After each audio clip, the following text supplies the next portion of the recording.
Welcome back. 8ನೇ ದಿನಕ್ಕೆ ಕಾಲಿಟ್ಟಿದೆ ಚಳಿಗಾಲದ ಅಧಿವೇಶನ. ಕಲಾಪ ಆರಂಭವಾಗ್ತಾ ಇದ್ದಂತೆ ಶಿಕ್ಷಕರ ಕೊರತೆ ಬಗ್ಗೆ ಪ್ರಸ್ತಾಪವನ್ನ ಮಾಡಲಾಗ್ತಾ ಇದ್ದು ಶಿಕ್ಷಣ ಸಚಿವ ಮಧು ಬಂಗಾರಪ್ಪ ಅವರಿಂದ ಪ್ರಸ್ತಾಪ ಮುಂದುವರೆದಿದೆ. ಇದೇ ವೇಳೆ ಮುಡಾ ವಿಚಾರವಾಗಿ ಚರ್ಚೆಗೆ ಅವಕಾಶ ಕೊಡಿ ಅಂತ ಆರ್ ಅಶೋಕ್ ಕೇಳಿದ್ದಾರೆ. ಇಲ್ಲಿ ಉತ್ತರ ಕರ್ನಾಟಕ ಭಾಗದ ಸಮಸ್ಯೆಗಳು ಚರ್ಚೆ ಆಗ್ತಾ ಇದೆ. ಆ ಭಾಗದಲ್ಲಿ ಸಾಕಷ್ಟು ಓದಿನಲ್ಲಿ ಹಿಂದುಳಿದ ಕಾರಣ ಶಿಕ್ಷಕರ ಕೊರತೆ ಇಲ್ಲ ಅಂತ ಎಷ್ಟೋ ಕಡೆಗಳಲ್ಲಿ 3-4 ತರಗತಿಗೆ ಒಬ್ಬರೇ ಟೀಚರ್ ಇದ್ದಾರೆ. ಈ ತರ ಸಮಸ್ಯೆಗಳೆಲ್ಲ ಇದೆ. ಸೊ ಹಿಂದೆ ಚಳಿಗಾಲದ ಅಧಿವೇಶನ ನಡೆದಾಗ ಸ್ಟೂಡೆಂಟ್ಸೇ ಮಧು ಬಂಗಾರಪ್ಪರವರ ಮೀಟ್ ಮಾಡಿ ಒಂದಷ್ಟು ಅಹವಾಲನ್ನ ಕೊಟ್ಟು ಹೋಗಿದ್ರು.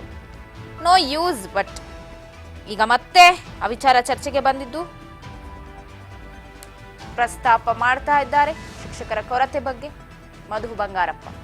ಆದ್ರೆ ಅದೇ ಸಂದರ್ಭದಲ್ಲಿ ನಮಗೆ ಮೂಡಾ ವಿಚಾರದಲ್ಲಿ ಚರ್ಚೆ ಮಾಡಲಿಕ್ಕೆ ಅವಕಾಶ ಕೊಡಿ ಅಂತ ಹೇಳಿ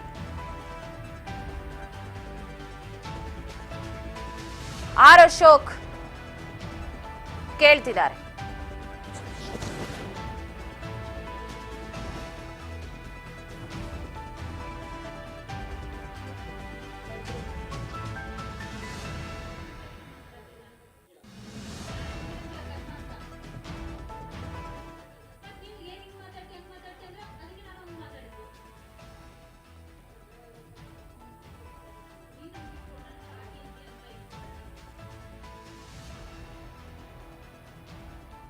ಕಲಾಪ ಆರಂಭವಾಗ್ತಾ ಇದ್ದಂತೆ ಶಿಕ್ಷಕರ ಕೊರತೆ ವಿಚಾರ ಪ್ರಸ್ತಾಪ ಆಗಿದೆ. 8ನೇ ದಿನಕ್ಕೆ ಕಾಲಿಟ್ಟಿದೆ ಇವತ್ತು ಅಧಿವೇಶನ. ಕಲಾಪ ಆರಂಭವಾಗ್ತಾ ಇದ್ದಂತೆ ಶಿಕ್ಷಕರ ಕೊರತೆ ವಿಚಾರ ಪ್ರಸ್ತಾಪಕ್ಕೆ ಬಂದಿದೆ.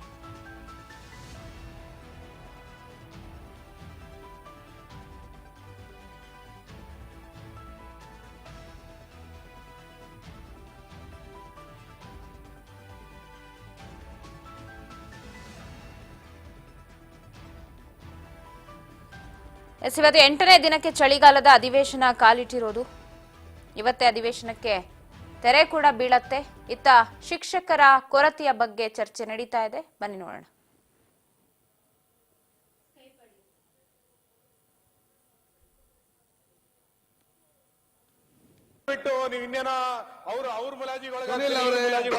ಅವರು ಬಂಗಾರಪ್ಪನ ಮಗ ಹೌದು. ಆ ಸ್ಥಾನಕ್ಕೆ ಹೋದಾಗ ಆ ತೀರ್ಮಾನ ತಗೊಳ್ತಾರೆ. ಮಾನ್ಯ ಅಧ್ಯಕ್ಷರೇ, ಹೌದು, ಆ ಸ್ಥಾನಕ್ಕೆ ಹೋದಾಗ ಅವ್ರು ಮಾಡ್ತಾರೆ. ಕಡಿಮೆ ಮಾಡ್ತಾರೆ. ಮಾನ್ಯ ಅಧ್ಯಕ್ಷರೇ ಅಲ್ಲ, ಸಿದ್ದರಾಮಯ್ಯ ಸಾಹೇಬ್ರು ಕೂಡ ಬಂಗಾರಪ್ಪಾಜಿಯವ್ರ ತರನೇ ನಿರ್ಧಾರ ತಗೊಳ್ತಾರೆ ಅಂತ ನನಗೆ ವಿಶ್ವಾಸ ಇದೆ. ಆದಷ್ಟು ಬೇಗ ಆ ಕೆಲಸವನ್ನ ಮಾಡ್ತೀವಿ. ಸನ್ಮಾನ್ಯ ಅಧ್ಯಕ್ಷರೇ, ಒಂದೇ ನಿಮಿಷ. ಸುನಿಲ್ ಎತ್ತಿರುವಂತ ಪ್ರಶ್ನೆ ನನ್ನ ಮನೆಗೂ ಕೂಡ ಹಲವಾರು ಬಾರಿ ಬಂದಿದ್ರು. ಈಗ ಅಧಿವೇಶನ ಸಂದರ್ಭದಲ್ಲೂ ಬಂದಿದ್ರು. ನಾವು ಮಿನಿಮಮ್ ವೇಜಸ್, ಈಗ ಮಿನಿಮಮ್ ಸರ್ಕಾರ ಕೂಲಿ ಇದೆಯಲ್ಲ, ಮಿನಿಮಮ್ ವೇಜಸ್ 18,000 ಮೇಲೆ ಇದೆ ಮಿನಿಮಮ್. ಅದು ಈಗಾಗಲೇ ಹಿಂದೆ ನಮ್ಮ ಅಶ್ವತ್ಥನಾರಾಯಣ ಅವರು ಇದ್ದಾಗ ಡಿಗ್ರಿ ಕಾಲೇಜ್ಗೆಲ್ಲ ಜಾಸ್ತಿ ಮಾಡಿದ್ದಾರೆ, ಡಬಲ್ ಇದು ಮಾಡಿದ್ದಾರೆ. ನಾನು ಮಧು ಅವರಿಗೆ ವಿನಂತಿ ಮಾಡುವಂಥದ್ದು, ಇದು ಯಾರು ಕೇಳಕ್ ಸಾಧ್ಯನೇ ಅಲ್ಲ. ಅದು ಸಂಬಳ ಕೊಡೋದು ನೀವು 3 ತಿಂಗಳಿಗೋ 4 ತಿಂಗಳಿಗೋ ಒಂದ್ಸರಿ ಸಂಬಳ ಕೊಡ್ತೀರಾ. ಅಷ್ಟುವರೆಗೂ ಅವ್ರೇನು ಹೊಟ್ಟೆ ಮೇಲೆ ತಣ್ಣೀರು ಬಟ್ಟೆ ಹಾಕೊಂಡಿರ್ಬೇಕಾ 3 ತಿಂಗಳು? ಅಟ್ಲೀಸ್ಟ್ ಕಾಲಕ್ಕಾದ್ರೂ ತಿಂಗಳಿಗೂ ಕೊಡಿ. ಹಿಂದೆ ಕೊಡೋರು ಹಿಂದೆ ಕೊಟ್ಟಿಲ್ಲ, ಮುಂದೆ ಅದು ಬೇಡ. ಈಗ ಪ್ರಶ್ನೆ ಬಂದಿರೋದು ಹಿಂದೆ ಯಾರು ಮಾಡಿದ್ರು ಅದನ್ನೆಲ್ಲ ಪ್ರಶ್ನೆ. ಈಗ ಅವ್ರಿಗೆ ನೀವು ಒಪ್ಕೊಂಡಿದ್ದೀರಾ, ನಾವು ಮುಖ್ಯಮಂತ್ರಿಗಳನ್ನ ವಿನಂತಿ ಮಾಡ್ತೀನಿ, ನೀವು ಮಾಡಿ.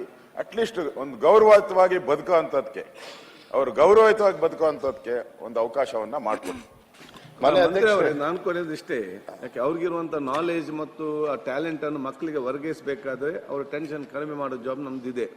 ಖಂಡಿತವಾಗಿಯೂ ಸ್ಯಾಲರಿ ಜಾಸ್ತಿ ಆಗ್ಲೇಬೇಕು ಒಂದು, ಮತ್ತೆ ಸರಿಯಾದ ಟೈಮ್ ಅಲ್ಲಿ ಸಿಗ್ಬೇಕು. ಇದು ಏನಾಗಿದೆ ಅಂತ ಹೇಳಿದ್ರೆ, ನಾವು ಅಲ್ಲಿ ಲಾಸ್ಟ್ ಟೈಮ್ ಇದ್ದಾಗ ಎಲ್ಲ ಮನೆಗೆ ಅವ್ರು ಬರ್ಲಿಕ್ಕೆ, ಈಗ ಇಲ್ಲಿ ಬಂದಿದ್ದಾರೆ, ಇಲ್ಲಿ ಬಂದು ಇವರ ಮನೆಗೆ ಹೋಗ್ಲಿಕ್ಕೆ ಈಗ ಇಬ್ರು ಸೇರಿ ಆದಷ್ಟು ಬೇಗನೆ ಇದಕ್ಕೆ ಒಂದು ಪರಿಹಾರ ಕಂಡುಕೊಡಿ. ಬಟ್ ಅದು ಕೆಲವು ಟೆಕ್ನಿಕಲ್, ಅಶೋಕ್ ಅವರೇ ಏನಂದ್ರೆ ಟೆಕ್ನಿಕಲ್ ಇದರಿಂದ, ಬಿಕಾಸ್ ನಾನೇ ಪರ್ಸನಲ್ ಆಗಿ ಫಾಲೋ ಮಾಡ್ತಾ ಇದ್ದೀನಿ. ಯಾಕಂದ್ರೆ ಕೊಡೋ ದುಡ್ಡೇ ಕಮ್ಮಿ ಕೊಡ್ತಾ ಇದೀವಿ, ಅದು ನನಗೆ ಚೆನ್ನಾಗಿ ಗೊತ್ತಿದೆ. ನನ್ನ ಇಲಾಖೆಯಿಂದ ಇಲ್ಲ, ನಾವು ಕಳಿಸ್ಬಿಡ್ತೀವಿ. ಕೆಲಸತಿ ಏನಾಗ್ತದೆ ಅಲ್ಲಿ ಕೆಲವು ಈ ಟ್ರಾನ್ಸ್ಫರ್ ಸೀಸನ್ಸ್ ಅಲ್ಲಿ ಕಮ್ಮಿ ಆಗಿರೋದೇ ಹೊರತು ದುಡ್ಡು ನನ್ನ ಹತ್ರ ಇದೆ, ದುಡ್ಡು ಕೂಡ ಪಾವತಿ ಮಾಡಿದೀವಿ. ನೀವೇನು ಗಮನವನ್ನು ನಂಗೆ ತಂದಿದ್ದೀರಿ, ಯಾಕಂದ್ರೆ ಅವ್ರು ಬಹಳ ಕಮ್ಮಿ ಹಣಕ್ಕೆ ದುಡಿತಾ ಇದ್ದಾರೆ. ಆಸ್ ಇಟ್ ಇಸ್ ಆ ಟೈಮಿಗೆ ಕೊಡ್ತಕ್ಕಂಥ ಜವಾಬ್ದಾರಿಯನ್ನು ನಾನು ಸಂಪೂರ್ಣವಾಗಿ ತಗೊಳ್ತೀನಿ. ಮತ್ತೆ ಅವರ ಸಂಬಳವನ್ನು ಕೂಡ ಹೆಚ್ಚು ಮಾಡತಕ್ಕಂಥದ್ದು ನಿಮ್ಮ ಮನವಿ, ನಮ್ಮ ಮನವಿ, ಮತ್ತೆ ಸಭಾಧ್ಯಕ್ಷರು ಏನಿದ್ದಾರೆ ಅದು ಮಾನ್ಯ ಮುಖ್ಯಮಂತ್ರಿ. ಏನಾಗಿದೆ ಅಂತಂದ್ರೆ ಅವರಿಗೆ ದಸರಾ ಹಾಲಿಡೇ ಕೊಟ್ಟಾಗ ಅವ್ರಿಗೆ ಸಂಬಳ ಕೊಡ್ತಾ ಇಲ್ಲ. ನೀವು ಮಾರ್ಚಿನಲ್ಲಿ ಎಕ್ಸಾಮ್ ಇದೆ ಅನ್ನೋ ಕಾರಣ ಸಂಬಳ ಕೊಡಲ್ಲ. ಹಂಗಂತೇಳಿ ಆ ನಡುವೆ ಇನ್ಯಾವುದೋ ತಿಂಗಳಲ್ಲಿ ಬೇರೆ ಕೆಲಸ ಮಾಡ್ಲಿಕ್ಕೆ ಸಾಧ್ಯ ಇಲ್ಲ ಅವ್ರ ಕೈನಲ್ಲಿ. ಆಗ ವರ್ಷ ಪೂರ್ತಿ ಇದನ್ನು ಪರಿಗಣನೆ ಮಾಡಿ ಮಾರ್ಚ್ ತಿಂಗಳು ಮತ್ತು ಅಕ್ಟೋಬರ್ ತಿಂಗಳನ್ನು ಕೂಡ ಅವ್ರ ವೇತನದಲ್ಲಿ ಪರಿಷ್ಕರಣೆ ಮಾಡೋದು ಒಳ್ಳೇದು.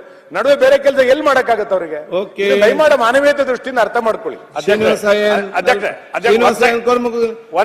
ಜಾರಕಿಹೊಳಿ, ದೇವೇಗೌಡ, ಜಿಟಿ ದೇವೇಗೌಡರು ಅಲ್ಲ, ಇದಕ್ಕೆ ಒಂದು ಕೊಡ್ತೇನೆ ಈಗ ನಮ್ಗೆ ಬೇಗ ಮುಂದುವರಿಸಿ. ನಾನು ಮಧುಮಂಗಲಂ ಸಾಹೇಬ್ಗೆ ಏನ್ ಕೇಳ್ತೇನೆ ಅಂದ್ರೆ ಸರ್, ಉಪನ್ಯಾಸಕರ ಪರಿಸ್ಥಿತಿ ಏನಾಗಿದೆ ಅಂದ್ರೆ ಖಾಸಗಿಯಲ್ಲಿ ಅವ್ರಿಗೆ 30,000 ಕೊಡ್ತಾರೆ ಸರ್. ಇಲ್ಲೇನಾಗಿದೆ, ಈಗ ಕನ್ಯಾ ಕೊಡಕತ್ತಿಲ್ಲ ಯಾರು, ಅದಕ್ಕೆ ಏನಾದ್ರು ಇಲ್ಲ ಅಂತ ಸ್ವಲ್ಪ ಅವ್ರಿಗೆ ಹೆಚ್ಚಿಗೆ ಮಾಡ್ಲಿ ಅಂತ. ಸಿಗ್ತಾರೆ, ಎಷ್ಟು ಬೇಗ ಮಾತಾಡಿ. ಜೆ ಟಿ ದೇವೇಗೌಡರು. ಶಿಕ್ಷಣ ಮಾನ್ಯ ಅಧ್ಯಕ್ಷ ಉತ್ತರವನ್ನು ಒದಗಿಸಲಾಗಿದೆ. ಅಧ್ಯಕ್ಷರೇ,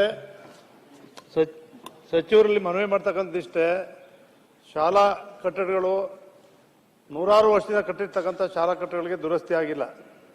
ಮರದ ಕೆಳಗಡೆ ಪಾಠ ಮಾಡ್ತಾ ಇದ್ದಾರೆ. ದುರಸ್ತಿ ಮಾಡಬೇಕು ಒಂದು ಶಾಲೆನ ಅಂತ ಇದ್ರೆ 10 ಲಕ್ಷ ಕಡಿಮೆ ಅಂದ್ರೂ 10 ಲಕ್ಷನಾದ್ರು ಕೊಡಬೇಕು, ಮಳೆ ನೀರು ಸೋರದೆ ಇದ್ದಂಗೆ. ಅದಕ್ಕೋಸ್ಕರ ಹೊಸ ಬಿಲ್ಡಿಂಗ್ಗಳಿಗೆ ಹೆಚ್ಚು ಆದ್ಯತೆಯನ್ನು ಕೊಟ್ಟು, ನಮ್ಮ ಕ್ಷೇತ್ರದಲ್ಲಿ ಇನ್ಫೋಸಿಸ್ ಇದೆ, RBI ಇದೆ, TVS ಇದೆ, CSR ಫಂಡ್ ಇಂದ ಕೂಡ ಒಂದು 10-5 ಶಾಲಾ ಕಟ್ಟಡವನ್ನು ನಮ್ಮ ಕ್ಷೇತ್ರಕ್ಕೆ ಫ್ಯಾಕ್ಟರಿಗಳು, ಇಂಡಸ್ಟ್ರಿಗಳು ಇದ್ರೂ ಕೂಡ ಅಲ್ಲಿ ಅವರು ಶಾಲಾ ಕಟ್ಟಡಗಳಲ್ಲಿ ಯಾವುದಕ್ಕೂ ಅನುದಾನ ಕೊಡ್ತಾ ಇಲ್ಲ. ನಾವೆಲ್ಲ ಸರ್ಕಾರ ಕೊಟ್ಬಿಡ್ತಾ ಇದ್ದೀವಿ, ನೀವು ಅಲ್ಲಿಂದ ತಗೋಬೇಕು ಅಂತ ಹೇಳ್ತಿದ್ದಾರೆ. ಅದರಿಂದ ನಮ್ಮಲ್ಲೇ ಇಂಡಸ್ಟ್ರಿಯಲ್ ಕ್ಷೇತ್ರಗಳಿರೋದ್ರಿಂದ ಶಾಲಾ ಕಟ್ಟಡಗಳು ಬಹಳ ಮುಖ್ಯ. ಪ್ರಾಥಮಿಕ ಶಾಲೆಗಳು ಬಡವರ ಮಕ್ಕಳು ಹೆಚ್ಚಿನ ಸಂಖ್ಯೆಯಲ್ಲಿ ಬರ್ತಾ ಇದ್ದಾರೆ. ಅದರಿಂದ ದಯವಿಟ್ಟು ಹೊಸ ಶಾಲಾ ಕಟ್ಟಡಗಳನ್ನ ಹೆಚ್ಚಿಗೆ ಕಟ್ಟಿಕೊಡ್ಬೇಕು. CSR ಫಂಡ್ ಅನ್ನ ಆಯಾ ಕ್ಷೇತ್ರದಲ್ಲಿ ಇರ್ತಕ್ಕಂಥ ಕೈಗಾರಿಕೆಗಳು ನಾವು ತಮ್ಮದೇ ಆದಂತ ವ್ಯಾಪ್ತಿಯಲ್ಲಿ ಬರ್ತಕ್ಕಂಥ ಶಾಲೆಗಳನ್ನ ಕಟ್ತಕ್ಕಂಥದಕ್ಕೆ CSR ಫಂಡ್ ಕೊಡ್ಬೇಕು ಅಂತ ಹೇಳಿ ಮನವಿ ಮಾಡ್ತೇನೆ ಅಧ್ಯಕ್ಷರೇ. ಮಾನ್ಯ ಅಧ್ಯಕ್ಷ, ಅದನ್ನು ಏನೆಲ್ಲ ಶಾಸಕರಿಗೆ ಹೇಳಿದಿಷ್ಟೇ. ಈಗ ಒಂದು CSR school is very important. CSR fund ಒಂದು ಸರ್ಕಾರ ಮಂತ್ರಿಗಳಿಗೆ ಸಾಧ್ಯತೆ ಅಷ್ಟು ರಾಜ್ಯ ಸರ್ಕಾರ ಮತ್ತು ಕೇಂದ್ರ ಸರ್ಕಾರ ಕೊಡ್ತದೆ. ಒಂದು ಹೆಚ್ಚಿನ ಜವಾಬ್ದಾರಿ ಎಲ್ಲ ಶಾಸಕರಿಗಿದೆ. ನಿಮ್ಗೆ ಇವತ್ತೆಲ್ಲ ನಾಳೆ ಮುಖ್ಯಮಂತ್ರಿ ವಿಶೇಷ ಅನುದಾನ ಕೊಡ್ತಾರೆ.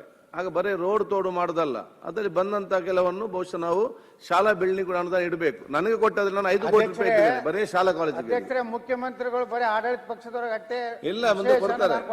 ಕೊಟ್ಟಾಗ ಏನು ಕೊಡ್ತಾ ಇಲ್ಲ. ಆಯ್ತು, ಈಗ ಮುಗಿಲಿಲ್ಲ, ಅದು 1.5 ವರ್ಷ ಆದಷ್ಟೇ ಅಲ್ಲ, ಕೊಡ್ತಾರೆ. ಗಟ್ಟಿ ಮಾಡ್ಬೇಕು. ಮಧು ಅವರೇ. ಮಾನ್ಯ ಅಧ್ಯಕ್ಷ.